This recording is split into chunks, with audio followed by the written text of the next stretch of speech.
Today on Always Another Game podcast, we're going to go inside my mind to talk a little bit about stress and rest, because this actually came up in a conversation I've had today where I was talking to a client and I was talking about how I used to approach in season, off season, in the game with kind of pushing and resting. And what I hadn't realized is I had almost like a traffic light system, which I was doing subconsciously when I played a game. Now, if any of you know, ice hockey is a fast and intense sport. Each shift a player has should last anywhere between 30 to 45 seconds if you want to be at your absolute best. Now, when you're on that ice, you are going most of the time, not all of that time, but most of the time you are moving at high speed. Now, I used to go on the ice and I used to give everything I've got within that shift. I would then come off and I would often sit at the back of the bench, somewhere out of the way, and recover. I'd have some water, I'd have some deep breaths, I would recover. And as soon as I was ready to go again, I would then step forward to the front, more so towards the door, to let the coach know I'm ready to go. Now, I did a lot of this subconsciously. I didn't sit there and plan this out. That's just the behavior that I had created over the years of playing, that I knew when to push. I knew how long I needed to sit at the back to prepare myself to then step forward and say, yep, put me back out there. Because in ice hockey, you'd often have three lines. So if I came off, I would almost be at the back for when the second line was out on the ice.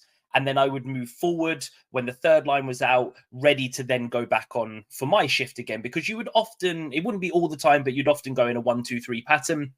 But there'd be various different things that would change that along the way. Now, the bit I'm kind of looking to share with you today is the fact that your body also does know when to push and when to rest and when to recover and when to prepare. So you've kind of got on the ice was the green, was go for it. You feel great, you've recovered, push as hard as you can for as long as you can, but then you need to come off. Okay. And the back bit was kind of like the red light. That was the stop, rest, recover, don't do anything. And then it was kind of the amber next, ready to go. Okay. So the amber light was right. I'm ready. I'm prepared. I've got my energy back and I'm going to go again, ready for that green.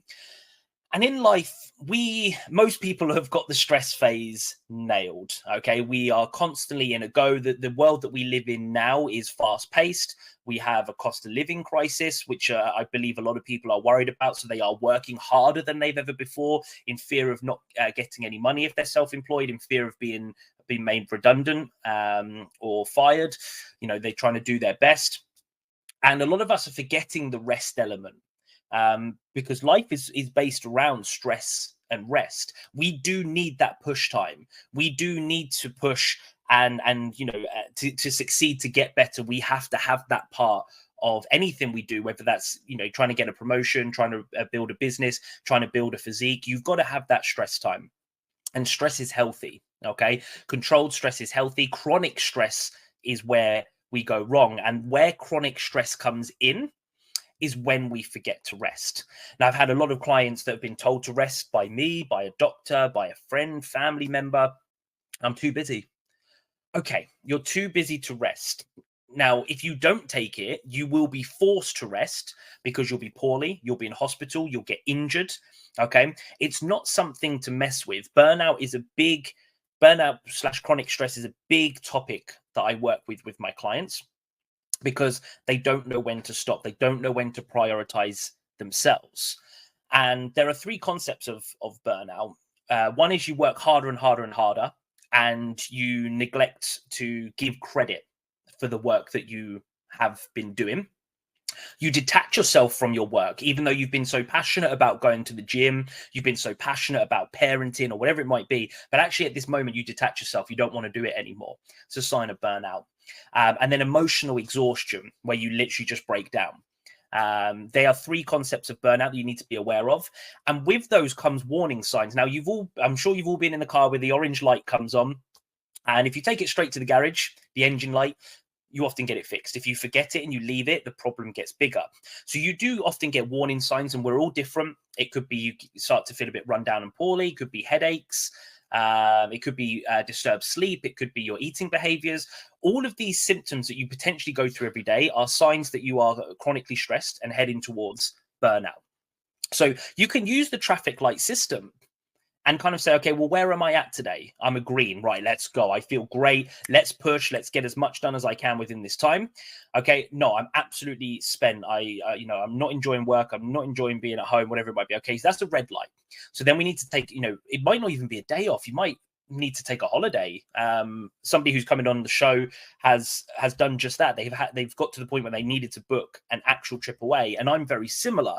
If for me to completely shut off, I need to be abroad. Okay, very difficult because of it comes with an expense.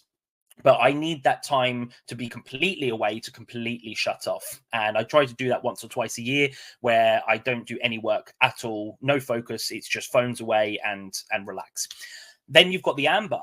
And what the amber is, it's like, okay, I'm feeling the mojo coming back again. I'm feeling excited. I want to get back into work. I want to, be the best and most proactive parent I could be. I want to be the best business owner.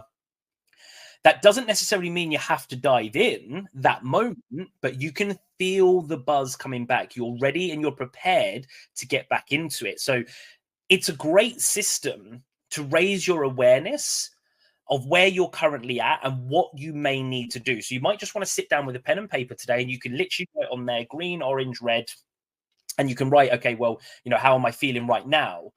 Do I have absolute excitement? Am I absolutely burnt out and exhausted? And then once you've established where you are, then you can create a solution underneath on what you need to do. So if it's green, all the action plans and everything that you can possibly get in. If it's amber, it might just be patience. It might just be planning what you're going to do tomorrow or what you're going to do next week in preparation for the green coming back. And if it's red, it could be booking a day off work. It could be, spending some time at the spa. It could be booking a small break, or, going to a friend's that's not at home, whatever it might be, that you can just unwind and find yourself again, because so many people are lost because they're burnt out. I had a client who, I think it was on a Thursday, told me that they were at the bottom of the barrel. That's what they told me. I'm at the bottom of the barrel and I don't know how to get out. After a conversation and session work that we did, we noticed that he was burnt out. He was clearly burnt out, no more than that. And between the two of us, he decided they were going to go on a short break over the weekend with no work, no phones, absolutely nothing. I believe we got back in touch maybe on Tuesday the following week. And he told me this is the best he'd ever felt. Within a 5-day period, he'd gone from bottom of the barrel to the best feeling in the world. It doesn't take a huge amount to recover.